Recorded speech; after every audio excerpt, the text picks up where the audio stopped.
Assalamualaikum warahmatullahi wabarakatuh. Waalaikumsalam warahmatullahi wabarakatuh. Alhamdulillahi rabbil alamin.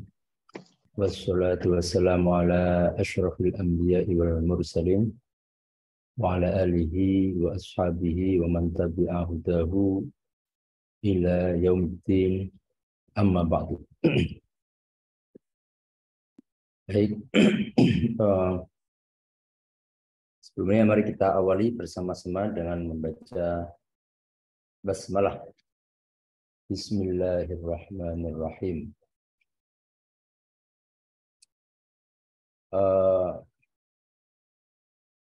Baik, pertama untuk tugas pekan pekan kemarin ya, karena saya dapat informasi ada beberapa kendala untuk yang belum mendapatkan bukunya, buku yang berkaitan dengan referensi tugas tersebut, maka saya perpanjang ya, satu pekan, jadi Jumat depan ya, pengumpulannya. Untuk pengumpulannya tolong dicek di nanti setelah mata kuliah ini selesai ya, dicek di akun Siakat masing-masing. Kalau di dalam nanti akan ada saya input untuk pertemuan tanggal 4 Maret ya. Saya input di situ tugas. Nah, nanti coba dicek di akun Siakat Anda masing-masing. Nanti kalau muncul itu di akun Anda ya. Jadi pengumpulannya atau uploadnya melalui akun Siakat tersebut. Kalau kalau ada tombol upload gitu ya. Nah, nanti kalau tidak ada, dikumpulkan melalui ketua kelas atau koordinator kelas. Nanti koordinator kelas yang menyampaikan ke saya. Mungkin saya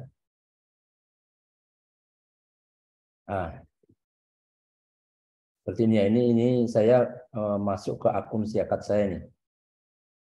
Jadi nanti saya akan membuat, nah seperti ini ya. Ini saya belum input semua. Seharusnya ini akan pertemuan yang ke-5 ya.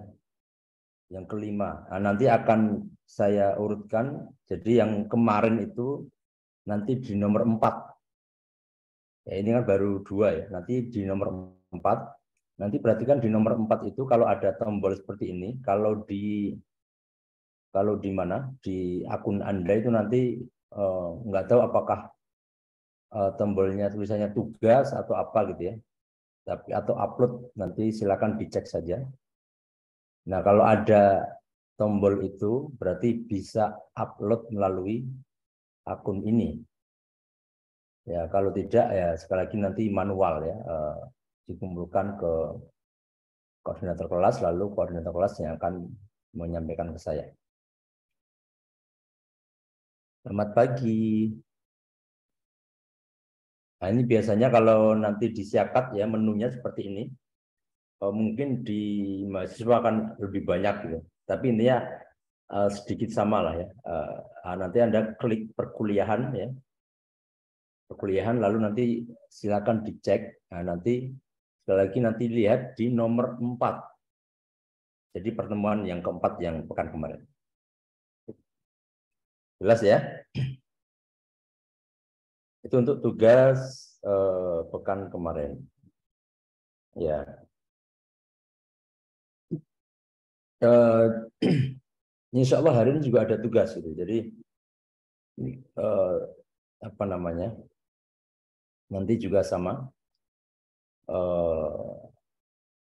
Intinya semua interaksi ya, interaksi yang tercatat, semua kegiatan yang tercatat itu nanti kita semuanya akan melalui siakat ini.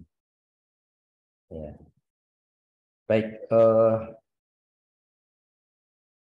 selanjutnya untuk materi hari ini, yaitu ya ini hari ini karena yang kelima, tapi saya akan membahas nomor 4 dan 5 ya secara bersamaan. Materi keempat dan kelima hari ini saya akan bahas atau kita akan diskusikan secara bersamaan, ya, yaitu berkaitan dengan permasalahan dalam penelitian. Kemudian yang kelima adalah teori dan fungsinya dalam penelitian ilmu Al-Quran dan tafsir. Baik, kita masuk ke materi. Ini saya baru dapat info bahwa yang nanti offline dengan Kiai Syahab itu mulai jalan ke kampus jam berapa?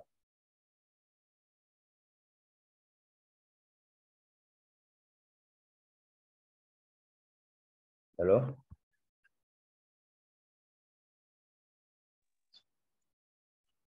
Biasanya setengah 10, Bapak. Setengah 10 jalan ya? Tergantung dari jarak masing-masing. Oke. Ada yang berangkat jam 9, Bapak. Ada yang jam 9? Iya. Oh, waduh. Ini juga ya. Baik, ya makanya nanti tolong didiskusikan apakah kita pindah jam. Nanti silakan ya. Saya baru tahu nih kondisi ini ya.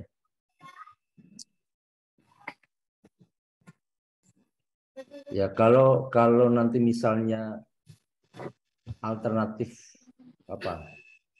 perpindahan waktunya tidak bisa disepakati, ya saya sarankan yang ke kampus ini berangkat dulu kampus pagi-pagi, subuh-subuh gitu kampusnya, biar tidak. Kalau alternatif perpindahan jamnya tidak bisa disepakati. Baik, kita masuk ke materi ya tentang permasalahan.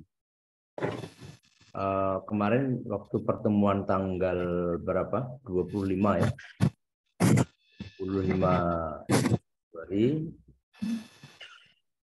atau sebelumnya, saya lupa ya, terkait proses mencari atau menyusun rencana penelitian yang diantaranya adalah mencari permasalahan.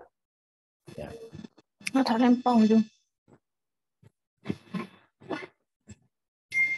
Mencari permasalahan. Suara saya jelas ya? Halo, suara saya jelas? Jelas, Pak. Jelas, Jelas, Bapak. Pak. Baik.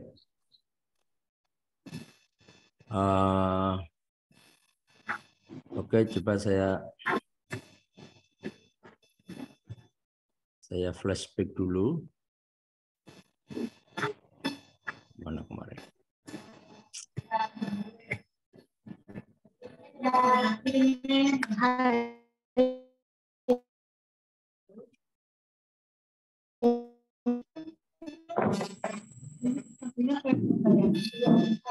Coba persis banget kayak punya saya, Jah. Beda juga. Nah, bedanya saya bisa 9,1.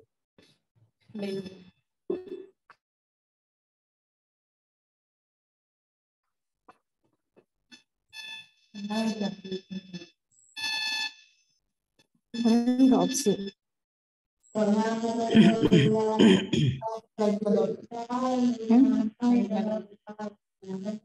ada opsi di mana? Oh.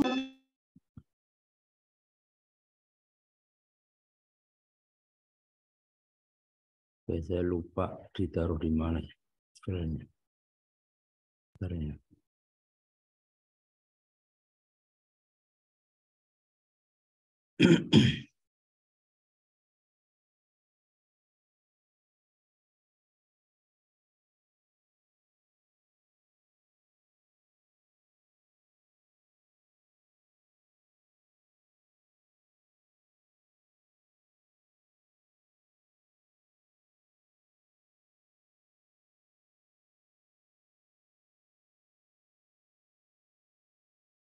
Oke. Saya lupa posisinya. Kita kembali ke materi langsung aja terkait permasalahan penelitian. Ya. Permasalahan penelitian, ya ini juga sekaligus langsung pada teknis. Ya. Teknis ketika sebuah permasalahan itu dituangkan di dalam proposal.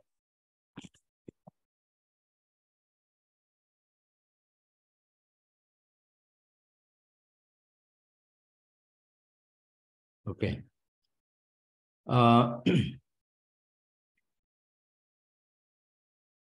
Maka di dalam latar belakang masalah, yaitu bagian pertama di dalam proposal, ya,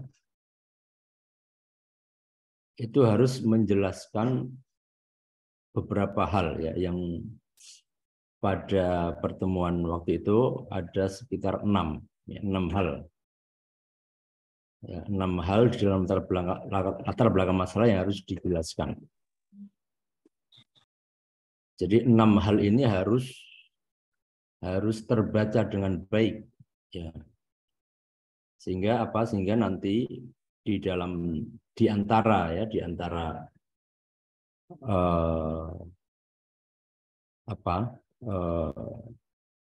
poin-poin verifikasi proposal, yaitu adalah 6 hal ini, ya. Jika tidak terpenuhi, maka sebuah proposal bisa dikatakan belum memenuhi, ya.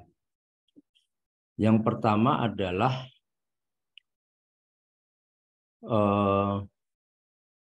berisi tentang sejarah atau fakta peristiwa yang terjadi pada objek penelitian. Jadi objek penelitian itu harus bisa dijelaskan dengan baik, itu fakta-fakta, ya, atau sejarah kalau memang data berupa fakta tidak kurang memenuhi, ya, misalnya seperti kalau ya kajian tokoh itu kan kebanyakan kita akan berpegang pada sejarah, bukan pada fakta.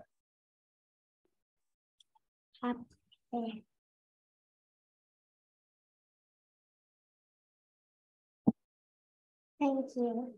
You're welcome.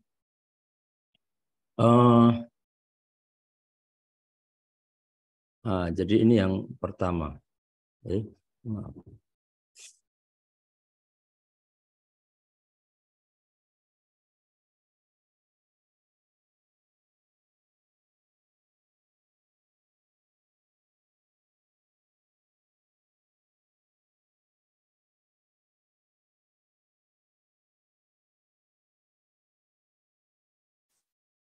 Yang pertama, uraian sejarah atau fakta-fakta, peristiwa-peristiwa yang real yang terjadi yang berkaitan dengan objek penelitian. Ya. Kemudian yang kedua adalah uraian masalah pada objek tersebut. Ya, masalahnya itu apa, ya, misalnya dari peristiwa yang tadi dijelaskan atau sejarah yang tadi diuraikan, itu masalahnya di mana. Nah, jadi harus menjelaskan masalahnya di mana. Memang nanti tidak semua tema penelitian tafsir tentu harus rigid ada masalahnya, begitu ya. Ya kadang kan seperti misalnya kalau tadi kajian tokoh, lalu kajian kitab, kajian apa, itu tidak harus juga menemukan masalah secara pasti itu seperti apa. Tapi yang penting ada data-data lain yang mendukung. Ya, tapi secara prinsip memang kalau penelitian itu memang harus berdasarkan adanya sebuah masalah. Mbak Lalu selanjutnya yang Aira, ketiga sampai itu belakangnya. membuktikan Ayo keberadaan jalan dulu. masalah itu dengan Belakangnya kan belum dipompa, Nak. data dan perdebatan akademik. Nah, ini yang ketiga. Tuh, Ya, kucing. data dan perdebatan akademik. Ya, artinya sebuah tema yang layak diteliti itu kan kalau ada perdebatan, gitu. Ada yang saling berbeda pandangan. Ya, kalau sesuatu yang sudah disepakati kan untuk apa diteliti kan itu. Nah, pasti di situ adanya sebuah perbedaan yang kemudian pasti ada pihak-pihak tertentu yang saling bertentangan.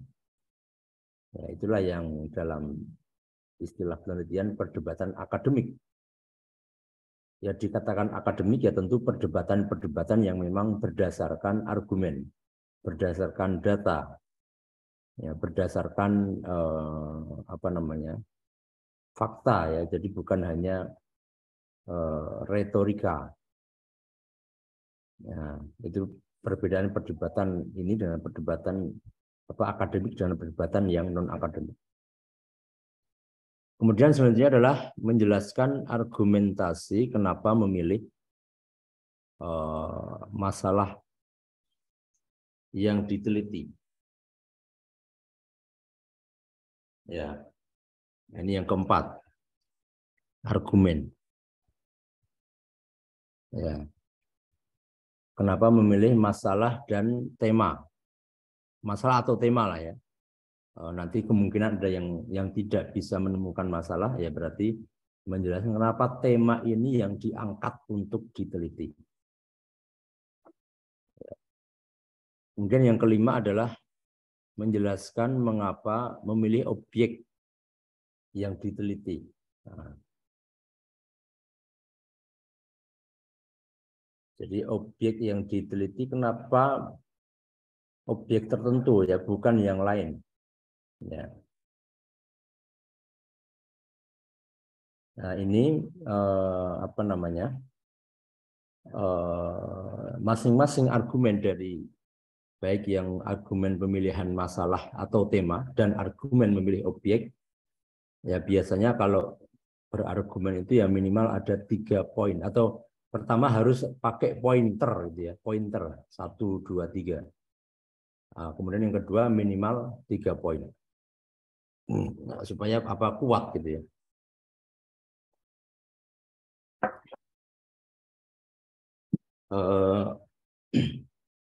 Ya filosofinya kan orang semakin banyak argumen artinya dia semakin kuat ya landasan berpikirnya gitu ya. Ya kalau secara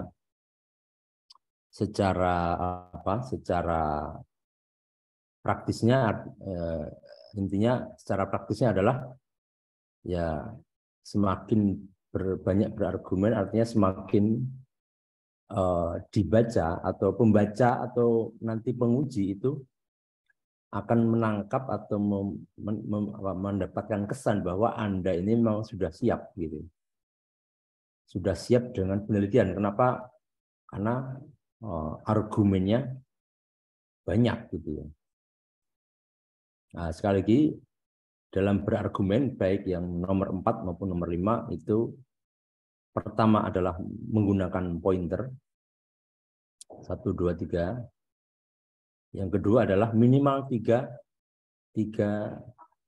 argumen. Nah, di dalam secara teknis dalam penulisannya tentu nanti tidak 1, 2, 3 ke bawah gitu ya.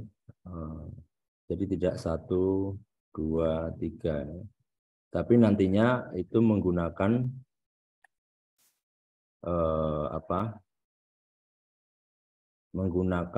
langsung masuk ke dalam paragraf ya. Jadi misalnya pertama dengan garis miring atau huruf miring, lalu dijelaskan, ya.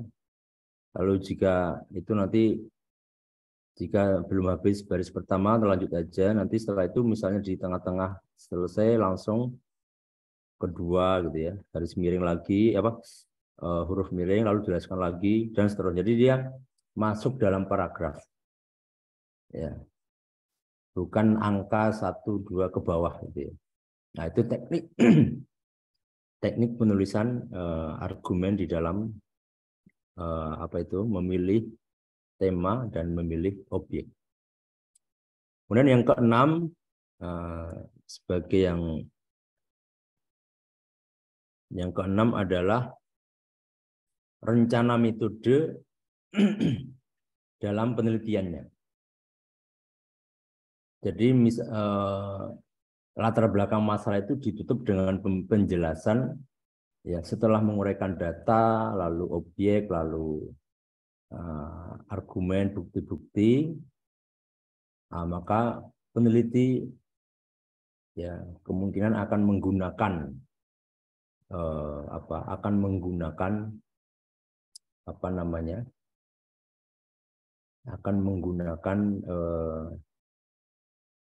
metode ya, secara singkat saja. Jadi biasanya cukup 1 paragraf semuanya. Karena nanti kan rincian metode dan teorinya kalau mau disebutkan itu nanti di bagian selanjutnya, bukan di bagian latar belakang masalah. Ya. Baik, jadi ini kira-kira bagaimana menyusun narasi, ya, terkait permasalahan di dalam penelitian.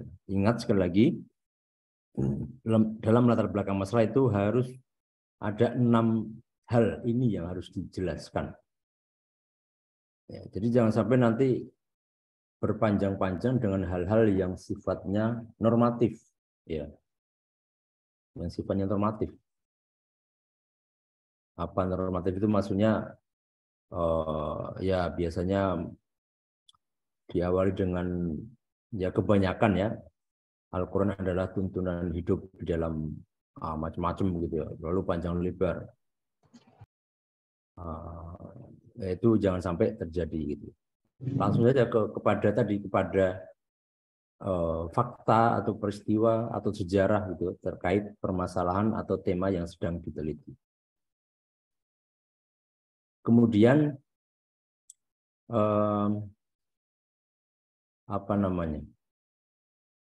jangan sampai juga sudah masuk pada pembahasan atau menjelaskan definisi-definisi.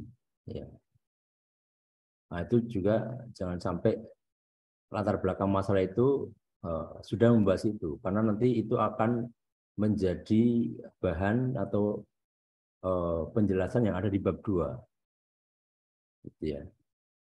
Tapi tetap fokus pada menjelaskan masalah dengan data dan fakta serta perdebatan yang ada di dalamnya, lalu menjelaskan argumen mengapa. Ya, kalau dalam istilah lain itu kemengapaan. Ya. Jadi latar belakang masalah itu secara inti 2 ya. Pertama menjelaskan masalahnya dengan berbagai tadi, ada sejarah, ada data, ada fakta, ada perdebatan. Yang kedua menjelaskan kemengapaan. Mengapa saya meneliti tema ini, masalah ini? Mengapa saya meneliti objek ini? Nah, udah itu intinya secara garis besar 2, tapi kemudian kalau di breakdown secara rinci menjadi 6 ini. Baik. Nah, ini disusun dalam bagian pertama yang disebut latar belakang masalah. Kemudian bagian kedua di dalam proposal adalah identifikasi masalah. Ya.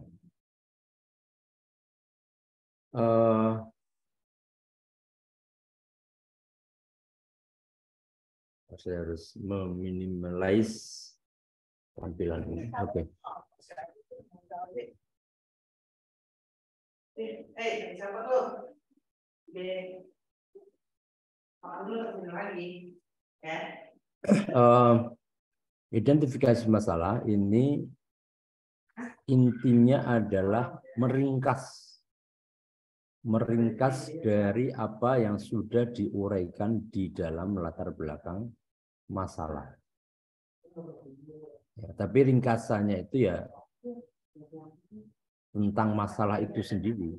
Jadi bukan nanti soal argumen sudah tidak ada lagi, tapi langsung fokus pada masalah. Ya. Jadi maka identifikasi masalah itu menjabarkan semua permasalahan yang muncul di dalam penelitian.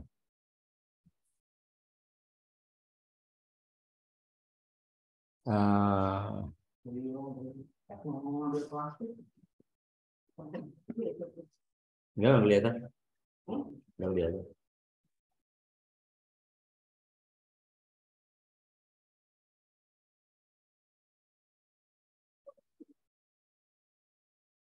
Baik, dan dalam bukan menjelaskan ya, tapi mengidentifikasi. Ya, ini menggunakan juga sistem pointer atau pakai angka-angka. Tapi sekarang ini angkanya kalau ini sudah langsung pakai angka menurun ya, 1, 2, 3 dan seterusnya. Nah, dalam mengidentifikasi masalah itu ya minimal ada 5 masalah.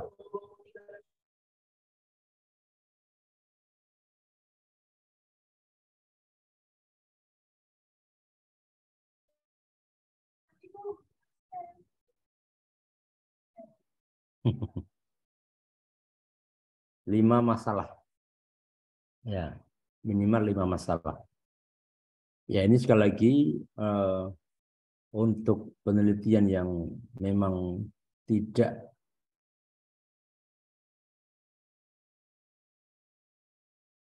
ya, maka nanti fakta. Ya.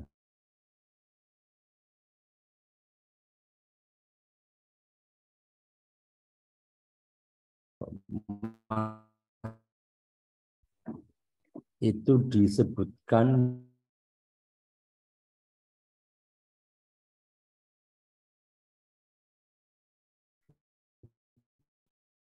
terakhir itu yang secara spesifik itu yang akan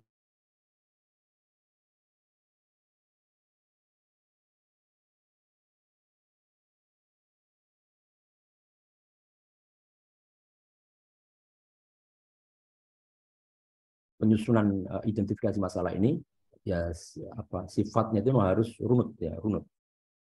Ya, jadi dengan minimal 5 itu maka yang 2 terakhir itulah yang nantinya pertama akan menjadi pembatasan masalah, lalu akan menjadi acuan di dalam perumusan masalah. Ya. Nah, maka harus diperhatikan dengan betul bahwa 2 poin terakhir inilah yang nantinya akan menjadi core ya, inti dari rangkaian bagian-bagian proposal selanjutnya. Ya, termasuk dalam pelaksanaan penelitian. Jadi dari dua poin terakhir itulah kegiatan penelitian itu akan dijalankan, gitu ya. Baik. Ya.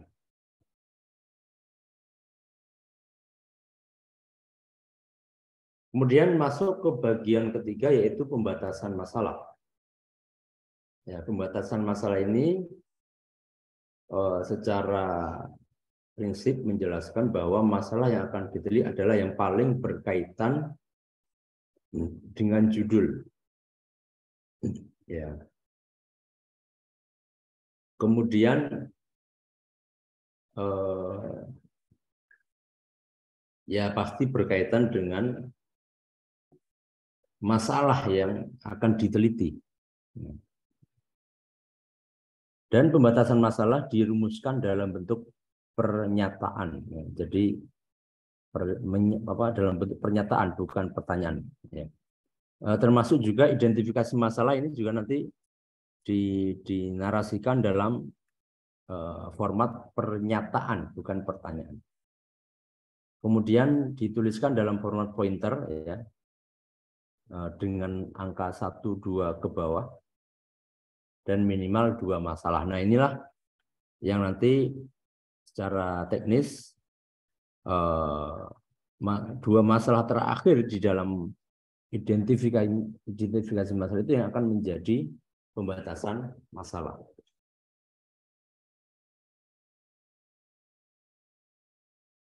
Baik, kemudian dari pembatasan masalah itu akan muncul perumusan masalah. Ya. Nah, inilah inti dari penelitian. Ya. Inti dari penelitian. Ya. Maksudnya apa? Maksudnya perumusan masalah ini akan menjadi acuan utama di dalam penelitian. Jadi nanti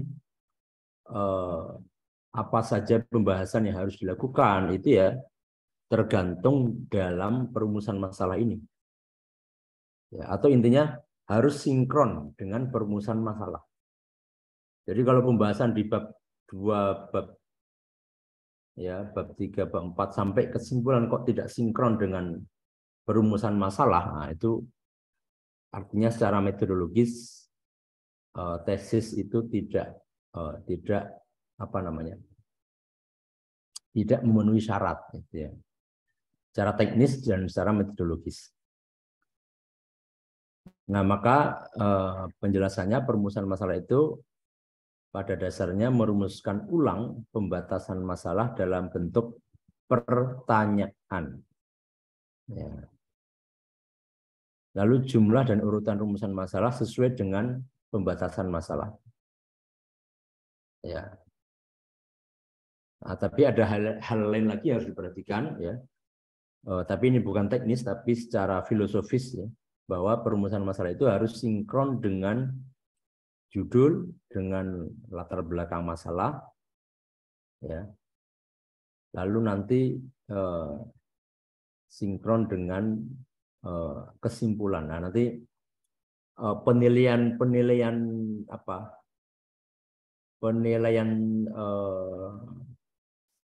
apa itu istilahnya. Jadi kita itu kalau menilai pertama sebuah tes itu pertama dari judul, lalu dilihat apakah judul ini terwakili dalam latar belakang masalah. Yang kedua, apakah sinkron dengan perumusan masalah. Dan lalu yang terakhir, apakah kesimpulan masalah, kesimpulan penelitian sudah menjawab perumusan masalah. Nah, itu ada empat poin utama, ya. Ketika kita mereview atau menilai itu, pertama judul, lalu apakah judulnya sinkron dengan latar belakang masalah, ya, dan juga dengan perumusan masalah, dan yang terakhir apakah sinkron dengan kesimpulan. Ya, ini penilaian pertama, ya, tentu penilaian secara dangkal, gitu ya. Jadi sebelum menilai hal-hal yang lebih detail itu lihat dulu judul, latar belakang, lalu perumusan dan kesimpulan. Ya, kalau di antara 4 ini enggak sinkron, ya itu secara teoretis itu sudah dianggap wah ini enggak memenuhi tesisnya, gitu ya. Kok tidak susunannya tidak saling berkaitan.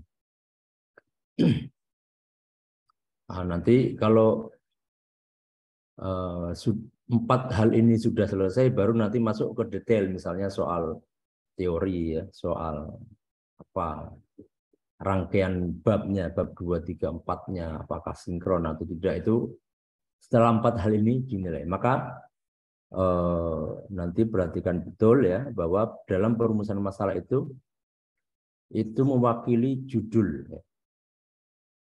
Jadi beberapa kata kunci dalam judul itu harus ada di dalam perumusan masalah. Ya, jangan sampai justru kata-kata kunci yang ada di dalam judul tidak disebutkan dalam perumusan masalah.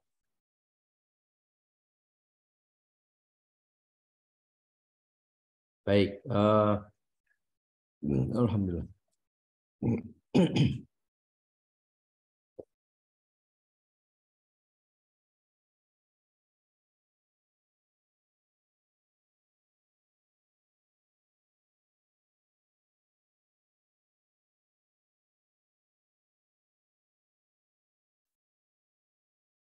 Ya, kalau kita kembali kepada RPS ya, jadi tadi masalah dalam penelitian, lalu teknik menuliskan masalah tadi sudah kita jelaskan. Nah, cara menentukan atau membatasi masalah juga sudah.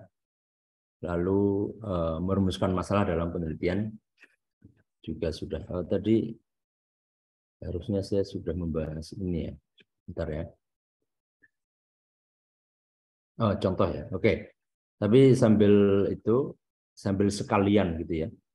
Sekalian kita membahas teknis penulisannya. Ya, saya ingin juga menjelaskan terkait teknis menyusun tujuan penelitian. Ya. Kan secara urutan setelah perumusan masalah itu nanti tujuan penelitian. Ya. Pertama, tujuan penelitian ini menjelaskan tujuan secara material, bukan formil. Ya, material itu substansinya. Ya. Jadi bukan formal seperti pernah ada yang menulis bahwa tujuan penelitian ini untuk mendapatkan gelar magister dalam ilmu Al-Quran dan tafsir. Nah, bukan itu namanya tujuan formil. Ya. Tapi tujuan material, substantif. Ya. Nah, bagaimana substantif itu dirumuskan, yaitu penulisannya sesuai dengan perumusan masalah, jumlah dan urutannya. Ya, jadi apa namanya? Pertama, jumlah poinnya itu mengikuti perumusan masalah, ya, tujuan ini. Kalau perumusan masalah ada 2, maka tujuan juga ada 2. Lalu poin pertama dalam tujuan itu harus sinkron dengan poin pertama dalam perumusan masalah. Dan poin kedua dalam tujuan penelitian harus sinkron dengan poin kedua dalam perumusan masalah. Nah, begitu penjelasan teknisnya. Ya. Jadi jangan sampai tujuan nomor 1 bilang A, tapi perumusan masalah nomor 1 bilang B. Nah, itu kan nggak sinkron. Nah, nanti kita lihat di contohnya. Kemudian tujuan penelitian kualitatif adalah menemukan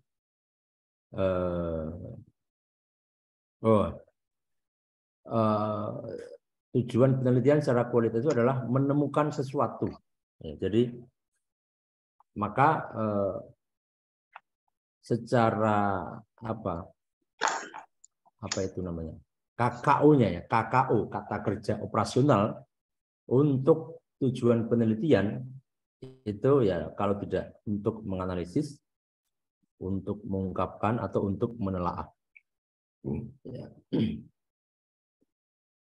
Jadi bukan untuk apa namanya? Untuk menjelaskan, itu bahasa KKO-nya skripsi, ya. KKO ya, kata kerja operasional. Ya. Jadi nanti di dalam beberapa hal itu ada kata kerja operasional yang memang baku, ya. Kita tidak bisa keluar dari itu, ya. Karena sudah menjadi hal yang baku di dalam tesis untuk tingkat magister. Nah, KKO di dalam penelitian itu ya untuk menganalisis, untuk mengungkapkan dan untuk menelaah.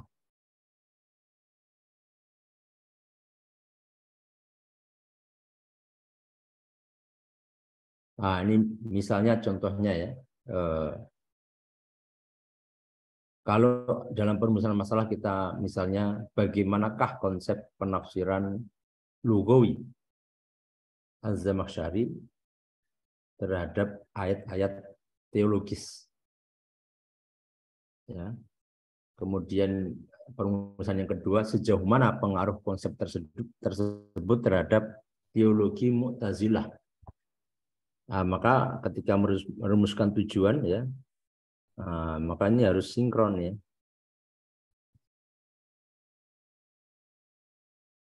Harus sinkron. Ya. Jadi misalnya untuk menelaah konsep tafsir lugawi Az-Zamakhsyari terhadap ayat-ayat teologis. Ya, lalu yang kedua untuk mengungkap pengaruh konsep tersebut terhadap teologi Mu'tazilah. Ya tentu ini sekedar contoh, nanti tentu tergantung bagaimana masing-masing dalam merumuskan masalah penelitian.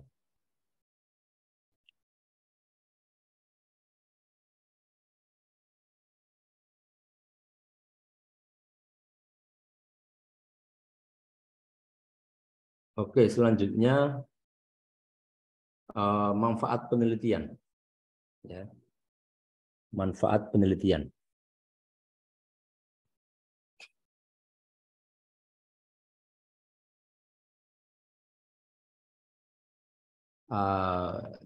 Manfaat penelitian ini atau kalau dalam komposisi proposal itu bagian D, yaitu yang apa namanya, yang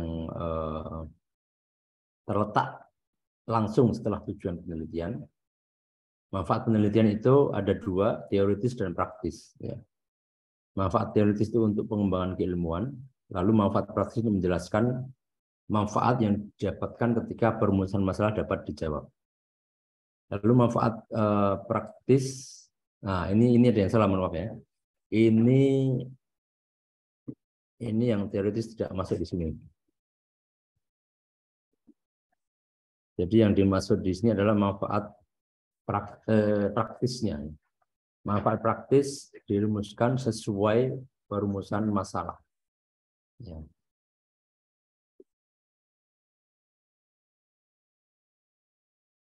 Ya misalnya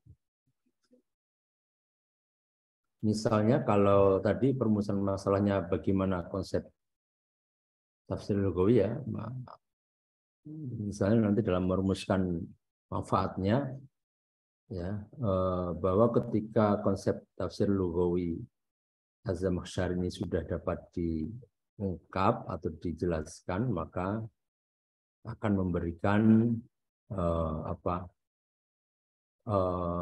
penguatan ya dalam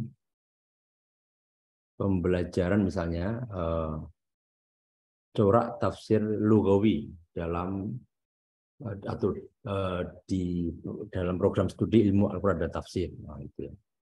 Jadi nanti dikaitkan dengan perumusan masalah. Ya.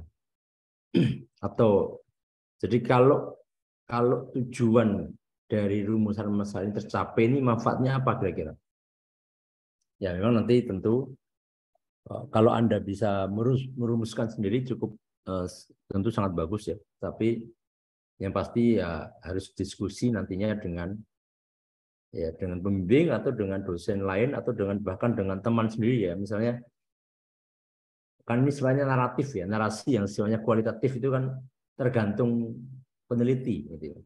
Tapi tentu bukan berarti peneliti bisa bebas menetapkan sendiri. Tapi kan dia harus harus berdiskusi ya. Berdiskusi dengan teman sejawat atau dengan dosen, pembimbing untuk mendapatkan masukan narasi dalam manfaat penelitian.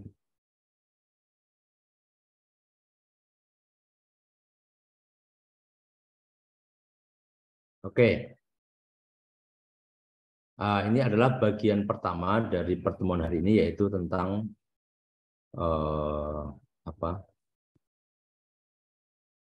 permasalahan dalam penelitian.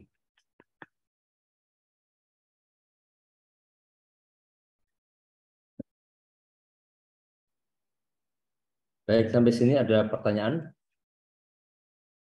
Ini yang mau jalan silakan, jalan sambil jalan tidak masalah. Kira-kira berapa ini yang hadir ke kampus ini?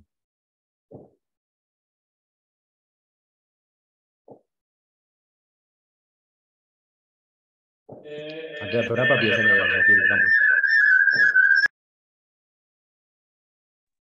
Mungkin sekian 20 orang. 20? 25 orang, Pak. Kurang Wah, lebih. lumayan juga ya. Oke.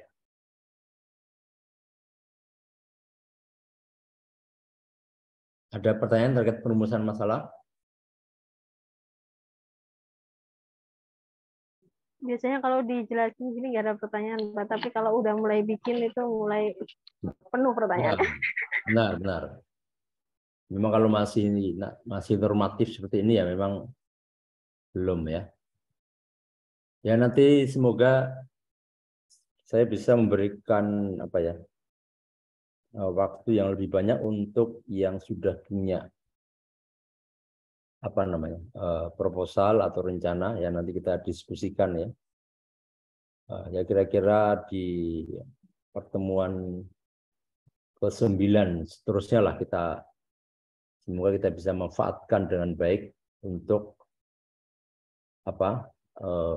mendiskusikan rencana proposal Anda semua ya. Baik, kalau gitu kita masuk ke bagian kedua. Nah, tentang teori dan fungsinya pada riset ilmu Al-Quran dan tafsir. Ya, maaf, sebentar, saya belum share.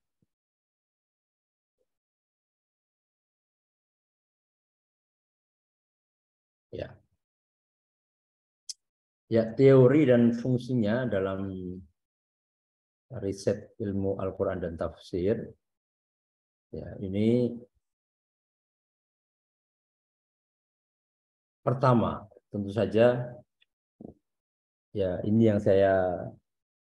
yang saya dapatkan selama membimbing ya, dan juga menemani mahasiswa-mahasiswa terdahulu, baik yang sudah lulus maupun yang belum.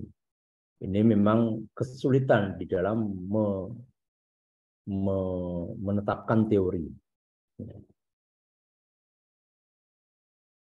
Bahkan kadang beberapa itu ya teori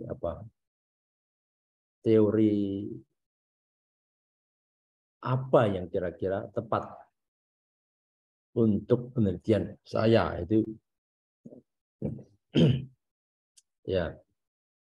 Tapi memang yang harus dipahami adalah bahwa selain penelitian itu memang harus ada masalah, yang kedua adalah memang harus ada teori. Ah, ini yang kemudian ya menjadi problem. Tapi kemudian dalam beberapa setelah melewati beberapa tahap atau beberapa masa membimbing dan menganalisis itu, ternyata teori itu nantinya jangan dipusingkan di awal, ya. Jangan dipusingkan di awal. Bisa diakhirkan, ya. Tetapi resikonya tentu kalau di akhir itu nanti bisa merubah struktur penulisan yang sudah ditulis. Tapi dalam beberapa hal itu tidak, ya tergantung apa yang sudah ditulis, lalu ya sejauh mana penulis itu baik atau tidaknya menyusun sebuah narasi atau menulis bab 2, 3, 4-nya itu bagus apa enggak, itu gantung. Tapi memang idealnya teori itu sudah ditetapkan di awal sehingga sehingga tidak, kalau terjadi tidak akan merombak gitu kalau tapi kalau teorinya di akhir ya pasti akan merombak Ya, tapi secara faktual saya ya menemukan dua contoh itu. Jadi ada yang nulis dulu sampai akhir gitu ya. Lalu teorinya dicari bersama-sama setelah membaca apa yang ditulis. Oh, dengan apa yang ditulis ini teorinya yang tepat begini. Nah, nanti dia tinggal menambahkan apa ya, tinggal itu kan kalau dalam bahasa apa nanti di lapangan kan apa namanya bisa menjadi sesuatu yang besar kan. Tinggal kalau bahasa apa tinggal itu kan wah kecil gitu ya. Oh tinggal 1, 2. Tapi kalau dalam bahasa penelitian kadang tinggal itu ya bisa menjadi besar ya. Maka memang saya sarankan teori itu ditemukan di awal. Walaupun praktiknya memang tidak mudah.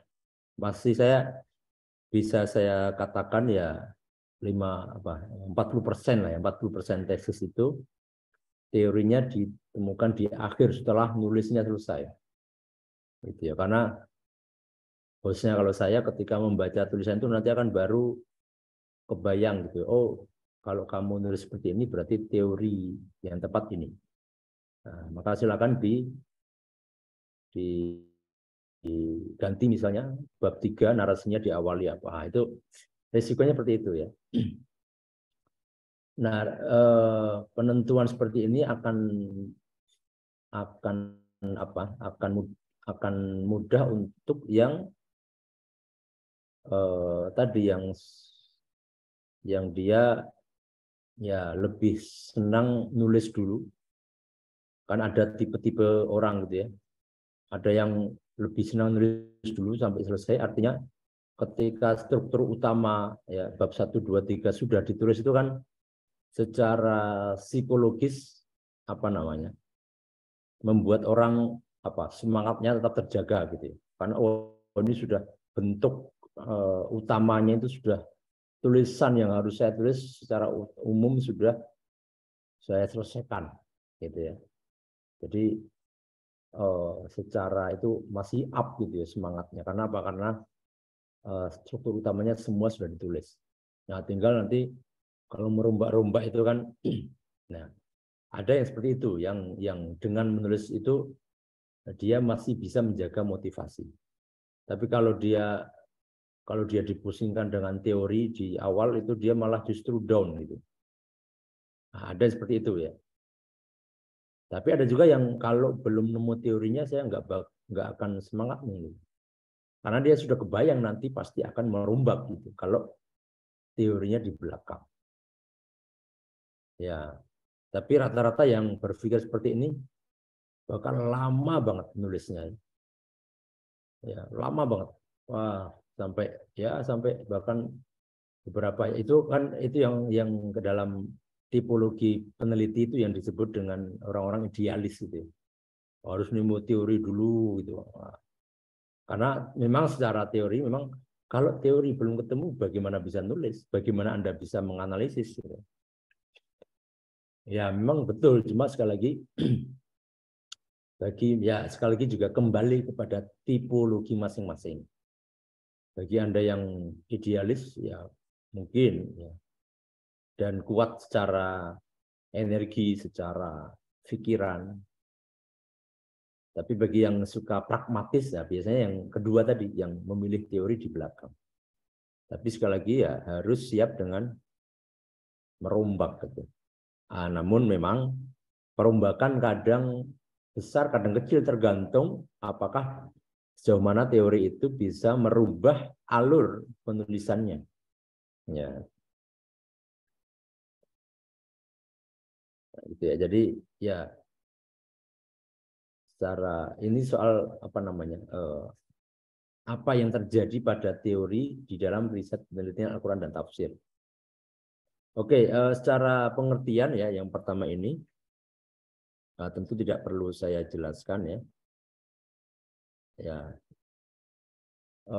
secara praktis sih teori itu ya kalau dalam apa dalam tafsir ya yaitu kaidah tafsir. Semua kaidah tafsir, kalau Anda menemukan kaidah tafsir, itu adalah bisa digunakan sebagai teori. Ya.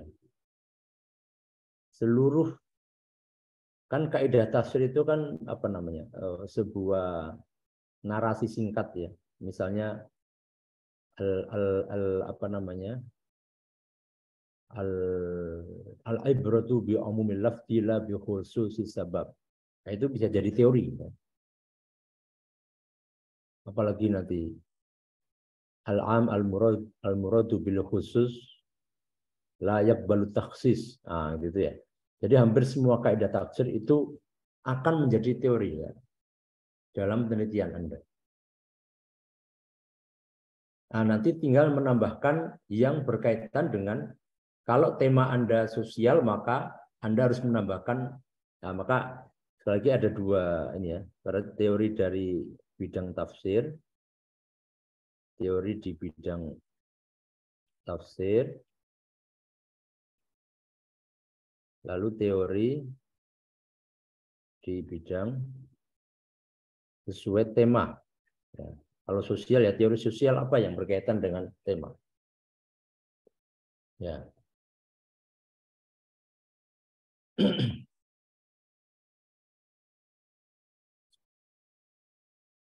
Baik, sebentar ini kalau seperti ini mungkin tidak tercatat ya. Saya akan nanti supaya bisa saya share juga di siakatnya.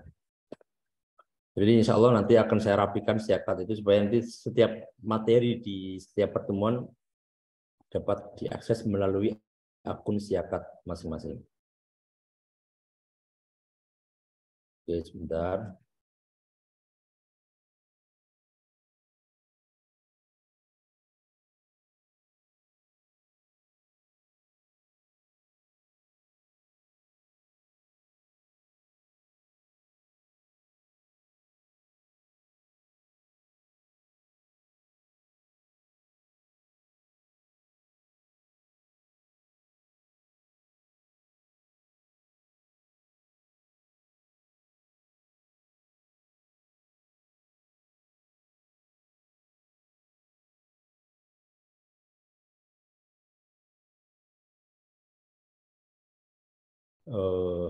Ini ada dua window.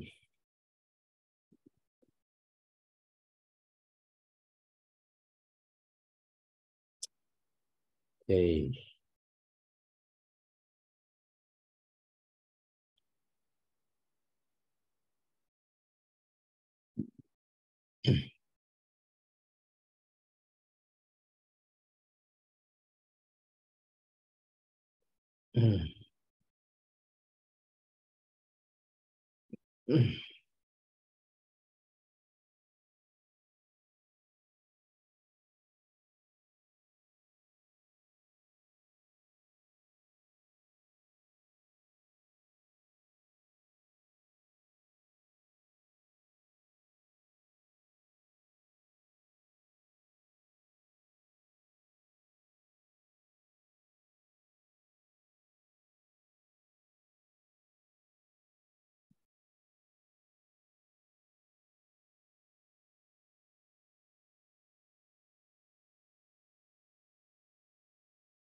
Baik, saya lanjutkan.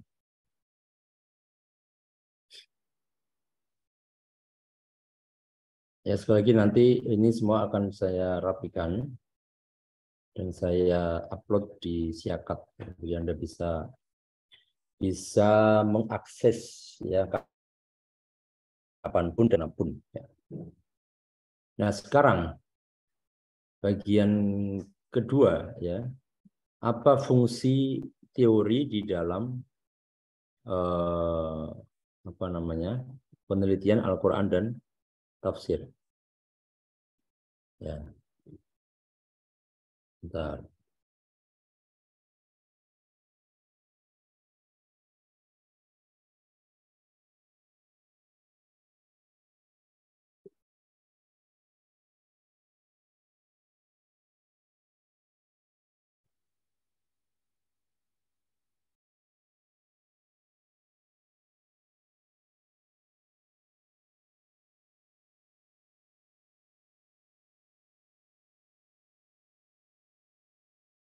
Baik.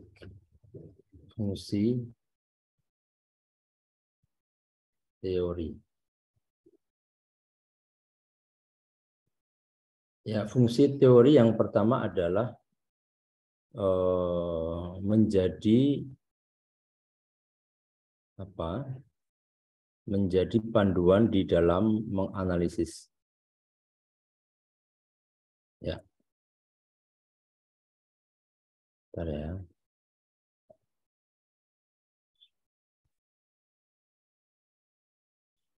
Menjadi panduan dalam analisis. Ya. Jadi ketika menganalisis data-data, ya, itu nanti harus berlandaskan teori ini. Ya. Nah, berlandaskan ini secara teknis, secara operasional itu adalah ya di dalam penjelasan itu nanti harus sering muncul ya teori tersebut. Nah, lebih spesifik lagi ya. Teori nanti hanya akan terlibat di bab 4 ya. Hanya ada di bab 4. Penggunaannya ya. Nanti mungkin penjelasan operasionalnya itu bisa di bab 1 yaitu ketika menjelaskan metode penelitian atau kerangka teori. Dan juga nanti di bab 2 itu penjelasan normatifnya. Ya. Tapi penggunaannya ya hanya di bab 4. Jadi artinya teori yang digunakan itu harus terbaca di bab 4. Ya. Baik, kemudian lalu bagaimana teknis urutannya dalam menyusun uraian-uraian pembahasan di bab 4 itu ya. Maka biasanya atau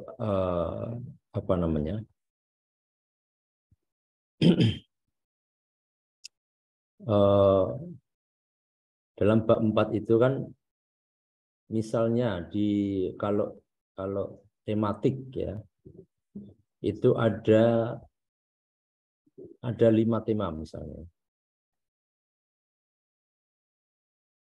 Ya, misalnya tema 1. Nah,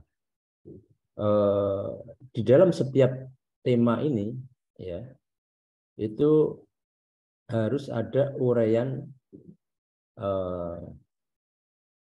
teorinya, penjabaran atau penggunaan teorinya. Ya. Nah, secara teknis sekali lagi, misalnya tema 1 nih, pertama adalah deskripsi, ya, mendeskripsikan apa adanya tentang tema. Misalnya kalau ayat ya tafsirannya ya, tafsir ayat itu dideskripsikan apa adanya. Ya, deskripsi misalnya tafsirnya ya langsung. Dengan berbagai muatannya, misalnya menjelaskan asbabun nuzul. Ya. Lalu kalau ada munasabah. Ya, lalu ya kalau hal-hal yang kira-kira relevan, misalnya kalau dibahas dari aspek hukum ini apa kesimpulannya ya, dari berbagai aspek ya. Nah kemudian setelah ini selesai baru ini analisisnya itu adalah ya dijelaskan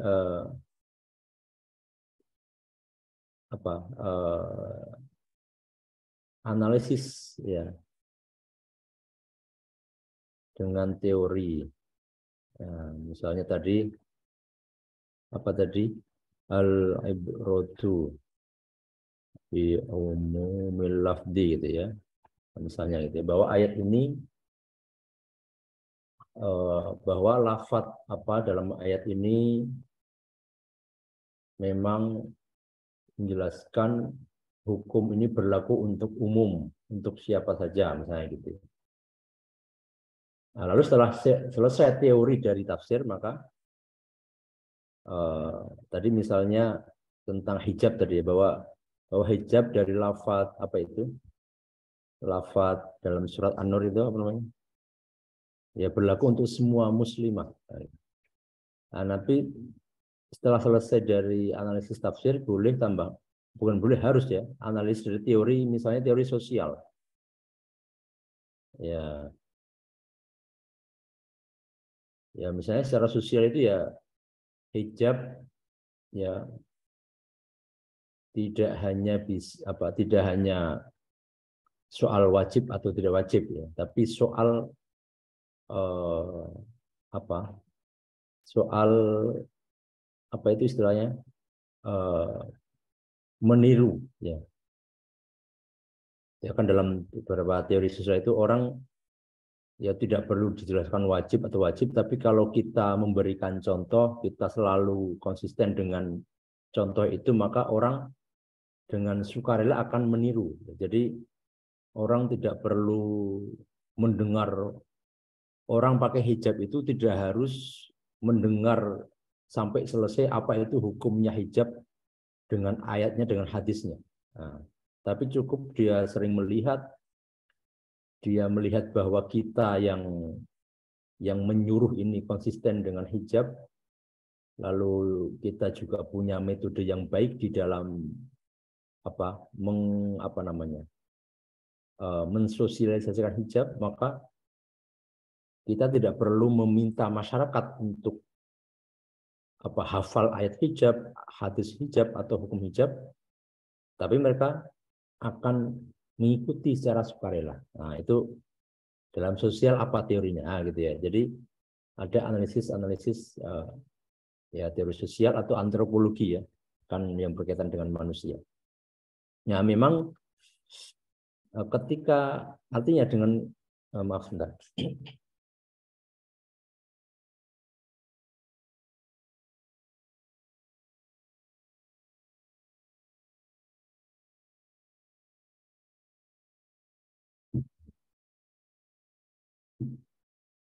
Tentu dengan adanya teori baik sosial maupun antropologi ini, ya, tentu Anda kan harus membaca dulu nih. Nah, jadi Anda harus punya waktu lebih untuk membaca yang berkaitan dengan teori itu. Ya. Nah, tentu di sini tantangan kita ya sebagai peneliti, selain harus ya membaca dari aspek tafsirnya, itu juga harus membaca dari aspek yang berkaitan dengan tema, ya. Maka di sini sebenarnya yang tadi saya sampaikan, kenapa kita seringkali menetapkan teori di belakang, karena kita ingin, ya khususnya kalau saya sendiri ya, karena memang saya sendiri juga belum punya pengalaman yang baik dengan menentukan tema di awal, teori di awal. Tapi saya baru bisa memastikan, alur tulisan Anda ini kalau saya lihat lebih ya cocok dengan teori ini, gitu ya. Tapi sekali lagi resikonya adalah merombak seandainya memang itu akan merombak semuanya, atau seandainya itu harus menuntut adanya perombakan. Ya. Yaitu resiko yang cukup besar ya, khususnya di bab 4 ya. Bab 4 itu pasti kalau teorinya ditemukan di belakang akan ada perombakan atau minimal penambahan ya, pasti penambahan kan, dianalisis dari aspek sosial ya. Atau aspek lain, aspek sejarah misalnya. Aspek sejarah, ya ini kan yang juga sedang sedang menjadi pembahasan juga ya, apakah aspek sejarah itu kemudian valid untuk diterapkan ya, misalnya ya soal hijab ya, bahwa ternyata dalam sejarahnya pun ketika masa-masa dalam masih masa Rasulullah, masa sahabat, juga wanita itu hijabnya juga tidak seketat yang sebagaimana tertulis dalam fikih gitu ya, harus menutup ini. Ya memang itu ada beberapa referensi yang mengatakan itu. Tapi apa kemudian itu valid untuk ya harus diterapkan seperti itu? Ya kan juga tidak juga kan. Ya, pertama ya tentu kembali kepada nasnya, yang kedua ya kepada kesepakatan ulama gitu ya. Jadi sejarah itu hanya pertimbangan kalau memang menjadi teori, lalu kalau dalam penelitian teori harus diterapkan, wah itu repot juga. Ya, seperti yang baru-baru ini yang ramai juga soal apa itu Bali itu ya, tradisi Bali. Ya, terus ada narasi-narasi dalam sejarah ternyata Bali pernah apa namanya? Ya Bali itu dulu pakaiannya justru sangat terbuka gitu. Lalu apakah teori sejarah itu mau diterapkan misalnya iya berarti harus seperti dulu kan enggak juga. Ya kan tergantung pertama tentu nilai sosial yang sudah berkembang sekarang ini kan. Ya kalau nilai sosialnya sudah disepakati ya atau paling tidak sudah menjadi patokan nilai ya itu yang digunakan. Bukan berarti kemudian wah itu kembali ke zaman dulu tuh yang terbuka gitu kan. Nah, dan seterusnya. Nah, itu soal pengaruh atau apa tadi bahasanya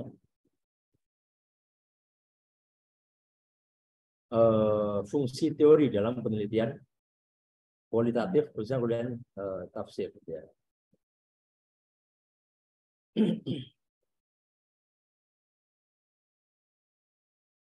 Nah, sekali lagi fungsi teori ini adalah menjadi pertama panduan, yang kedua adalah menjadi ya kalau dalam kualitatif bukan sesuatu yang harus diterapkan, tapi menjadi apa namanya wacana tambahan gitu ya.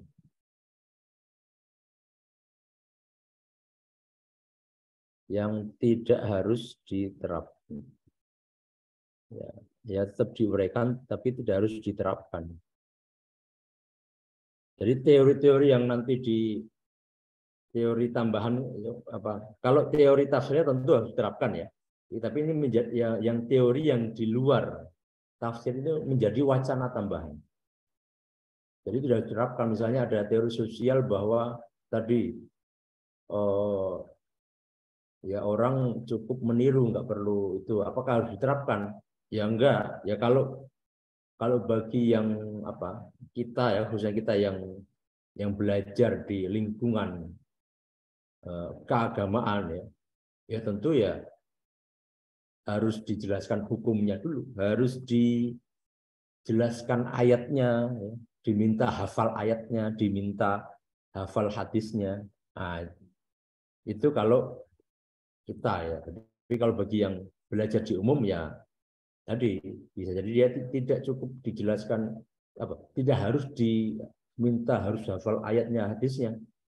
Ya, yang penting tujuan akhir tercapai yaitu apa? Berhijab gitu ya. Atau kalau orang puasa ya puasa ya, dengan baik. Ya. Nah, itu maka tergantung penempatannya ya. Pertama tergantung objeknya, tergantung nanti tergantung juga lingkungan dan orangnya ini hidup di lingkungan apa. Gitu ya. Nah, jadi menjadi wacana tambahan. Baik, ya. Kemudian yang ketiga, landasan teori dan cara membuatnya. Nah, ini sudah ada di sini landasan teori, ya. Atau di dalam bahasa itu adalah kerangka teori. Nah, ini juga nanti akan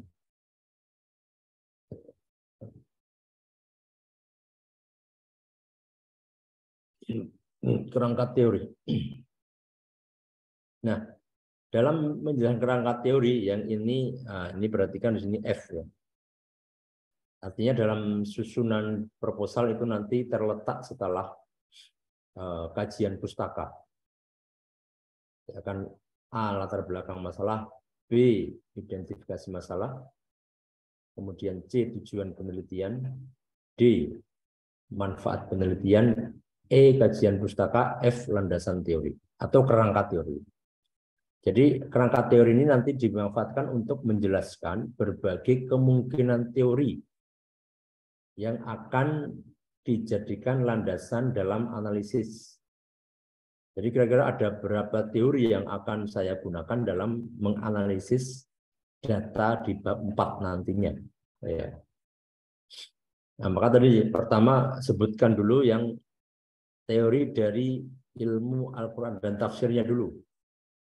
Nah, sekali lagi, semua kaidah tafsir itu bisa menjadi teori. Nah, artinya ya Anda nanti harus punya buku juga, buku kaidah tafsir. Ya. Kalau dalam bahasa Arab saya kira banyak, tinggal dicari. Kalau yang Indonesia ini ada satu yang kaidah tafsir Prof siapa? Prof Khuraisyib juga ada, tapi kalau Prof Khuraisyib itu beliau uraian naratif. Ya, tapi bukan menjelaskan per kaidah. Tapi kalau yang Prof Salman Harun ini yang penjelasannya per kaidah. Jadi Anda bisa menggunakan yang mana. Ini kelihatan ini ya, yang saya share ini ya. Ada kaidah tafsir Prof Salman Harun dan kaidah tafsir. Nah, saya lebih mengutamakan yang Salman Harun karena dia bunyi kaidahnya masih ditulis ya. Per kaidah masih ditulis. Kalau Prof Khuraisyib itu bunyi kaidahnya tidak ditulis, langsung penjelasannya. Ya. Tapi kalau sebagai ya untuk menambah wawasan ya bisa juga. Ya. Tapi saya sarankan Anda punya buku ini nih. Ini sekitar berapa? 400 halaman kayaknya. Atau lebih 700-an, Pak. Sekitar 500 lah paling kecil ya. Ini nanti untuk tesis sangat bermanfaat ketika mau menentukan teori apa dari tafsir yang akan digunakan. Nah, gitu ya.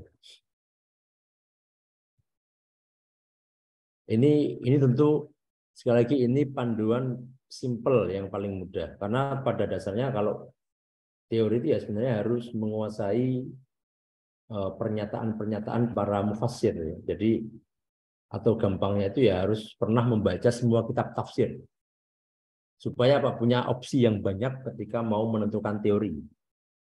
Ya, tapi tentu kan sangat dari sisi waktu akan sangat sulit ya. Maka yang paling mudah ya ini. Ini merangkum sekitar berapa? 700 kaidah. 700 kaidah. Jadi Anda bisa memilih dari 700 itu ya, yang berkaitan dengan tema Anda. Baik, jadi menjelaskan berbagai kemungkinan teori. Jadi misalnya saya dalam penelitian ini ada 5 teori. Ya, itu kan baru, apakah nanti 5-5 dipakai kan mungkin enggak ya, paling 2 atau 3.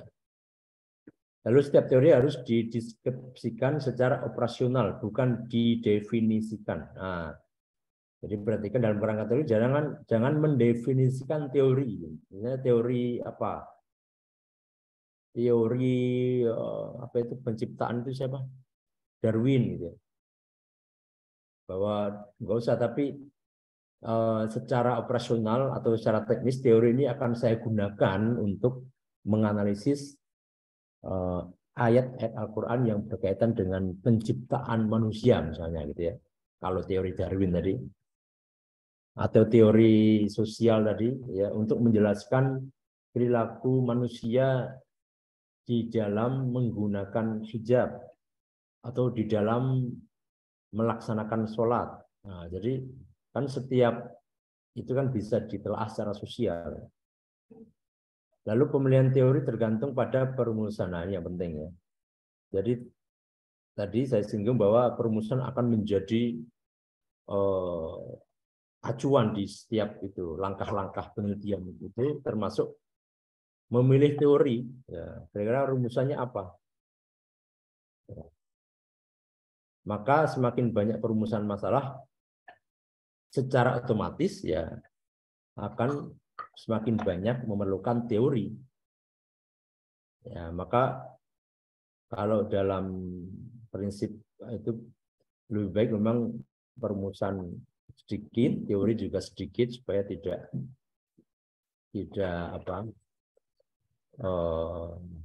banyak mengambil energi dan waktu tentu saja. Tapi sekali lagi ya tergantung apa yang dirumuskan ya. Kalau yang memang pertama kalau memang perumusannya banyak teori ya mau gimana lagi kan. Nah, kemudian yang terakhir nih, ini hanya bahwa kemampuan peneliti di dalam memilih dan mendeskripsikan teori menjadi indikator bahwa peneliti memiliki wawasan yang luas. Ya, sekali lagi memang kalau semakin banyak baca, semakin banyak opsi. Nah, gitu ya. Atau semakin tahu mana yang tepat, mana yang bisa saya gunakan. Nah, ini dalam merumuskan kerangka teori, ya, alurnya pertama, ini juga dari berbagai referensi ya. Memang teori diambil dulu dari metode yang dipilih. Metode yang dipilih itu apa? Nah, kita kan kualitatif ya. Nah, saya kira banyak pilihan. Lalu apakah penelitiannya lebih deduktif atau induktif? Itu juga akan menentukan teorinya apa. Ya walaupun sekali kalau untuk kualitatif juga tidak terlalu saklek ya. Bahwa kalau induktif kan, kalau dalam kuantitatif, kalau induktif harus teorinya seperti ini. Kalau deduktif seperti ini. Nah, kalau kualitatif tidak terlalu saklek. Gitu. Kemudian yang kedua, ketika sudah menentukan metode, pendekatan. Ya, pendekatan. Nah, tadi pendekatan itu adalah bidang keilmuan di luar tafsir yang akan dilibatkan ya dalam bahasa, dilibatkan dalam penelitian ini. Jadi tadi kalau misalnya ini, oke, saya sudah bergabung ya, apa sudah di kelas ya? Oke, berarti harus saya akhiri ya.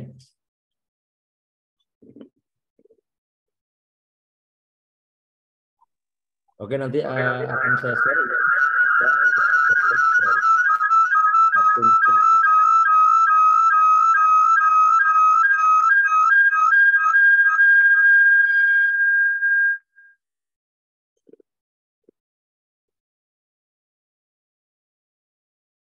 Baik ya, sekali lagi karena yang di kelas itu sepertinya K-Shape sudah masuk ya. Harus saya akhiri. Nanti tolong ya setelah perkuliahan selesai atau dicek siakatnya ya, nanti saya masukkan di siakat baik materi maupun tugasnya.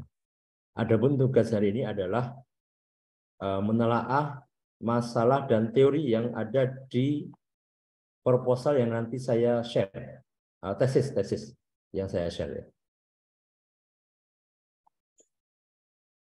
Baik, mau tanya boleh nggak?